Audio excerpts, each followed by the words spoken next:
Would you like to know how to make a compost pile for your garden? Well, I'm going to show you how right here.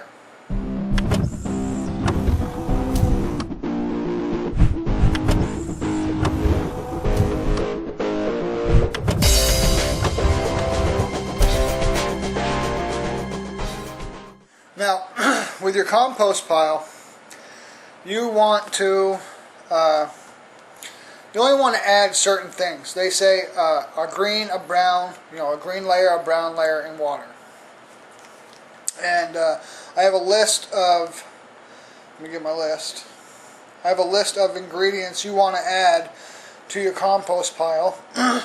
And that would be animal manure, such as cow or horse. Cardboard rolls. Now the cardboard rolls, you want to cut them up, shred them up. You don't want to put them in there whole.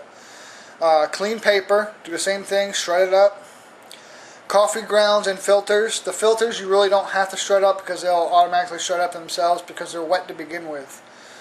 Cotton rags, dryer, and vacuum cleaner lint. Yes, you can actually use the vacuum lint or your dryer lint from your laundry as compost. Eggshells, fireplace ashes, fruits and vegetables, grass clippings, hair and fur, hay and straw, house plants, leaves, nutshells, sawdust, shredded newspaper, tea bags, wood chips, wool rags, and yard trimmings. Now, those are the things you want to put in your compost pile. And when you make the compost pile, you want to make sure you have an equal amount of all these different things. You don't want to have more of one thing and less of another because of the science behind it. The way it breaks down and mixes all together. And when you're doing this, you want to keep it moist. So you want to make sure you put a tarp over the top to keep it moist. You want to keep it in a shaded area. You don't want it out in the direct sunlight. And it probably takes anywhere from two to 4 months to actually make a compost pile from scratch to be able to actually use it. And every week you have to actually till it. What I mean is every week you got to go in there with like a pitchfork or something and turn it over. Take the dry sides, pull them to the center, flip it all over, bring the wet from the bottom to the top, put the top down to the bottom, and make sure you do that every single week. And if it starts to dry up, add a little bit more water so it'll stay moist. And this way you can have nutrient-rich soil for your garden. The healthier the soil, the healthier the plants, the better the vegetables and the fruits will come out. And it's all natural. It's all organic. There's no chemicals. Everything that your plant needs, food-wise, mineral-wise, will be in a compost pile. And that's why you want to put an even amount of each ingredient that you add in there.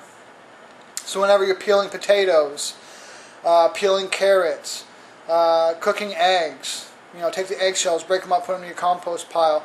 Take the shavings from the carrots and the cucumbers and the potatoes and put them right into the compost pile.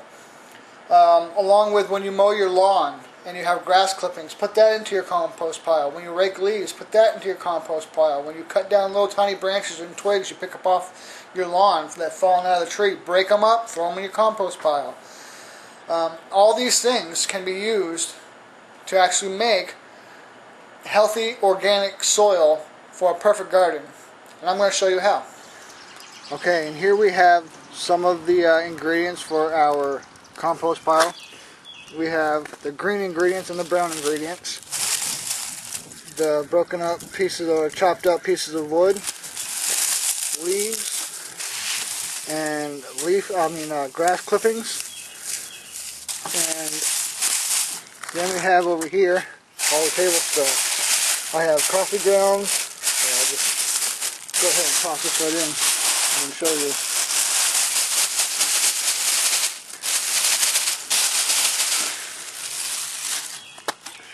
Okay, we have some old paper here, some cardboard paper roll here.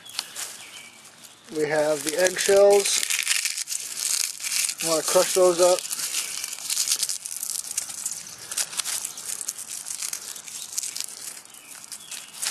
Potato peels, coffee grounds, and the coffee liner. Just go ahead and take that coffee liner and just kind of crumble it up.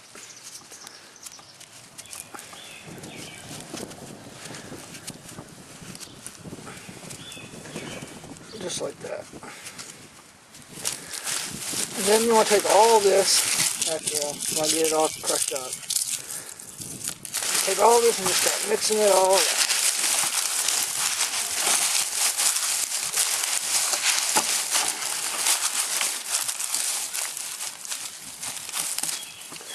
Make sure your grass clippings are all broken up.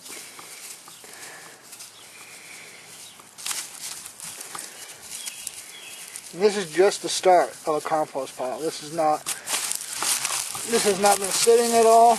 We have not watered it yet. This is just the start of what you would use for a compost pile. And I made my compost bin out of an old milk crate and a trash bag. The trash bag will help keep the moisture in.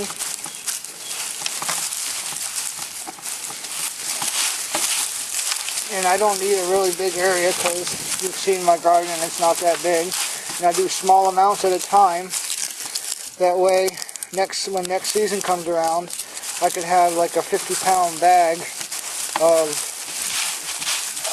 good compost. And I can pour that right on top of my garden before I till it for the next season. As you can see, we got that pretty well mixed up. And then it wants you to add water, okay, to get it all moist. Now what I've got is a nitrogen-based mixture. It basically, all this is water and Miracle-Gro. And it's the high nitrogen-based Miracle-Gro.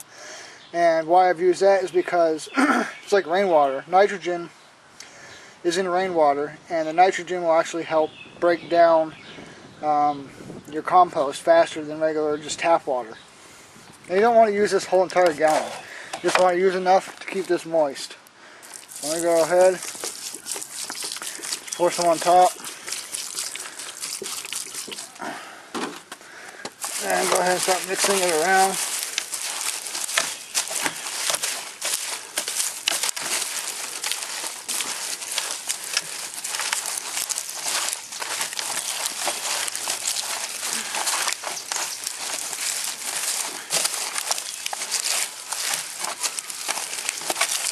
And you can do this indoors, outdoors, it really doesn't matter.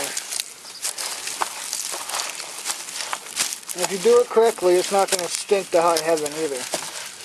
But you will find out later on, once this starts to decompose and turn into organic soil, it'll start getting hot. Like it'll actually, down here, down the bottom, it'll actually be hot. And that's the decomposition stage. Now that we have it all nice and moist, kind of pack it all down like that. And there is your compost pile. And now all you want to do, take a bag,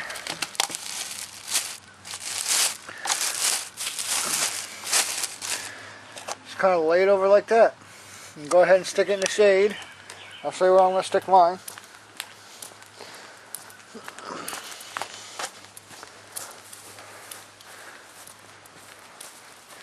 Right over here by this tree where it's nice and shady. I mean, it gets a little bit of sun, but not a lot, especially throughout the day. Right there's good. And over here, I'll go ahead and show you my updated garden. I just put the stakes in here today for the tomatoes. Here's our cantaloupe. We have 2 cantaloupe plants. 2 watermelons. They're just little babies right now. That's a Roma tomato. These are beefsteak tomatoes.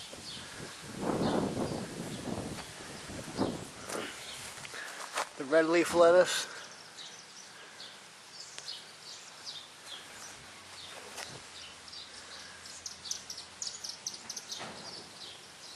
and our beans.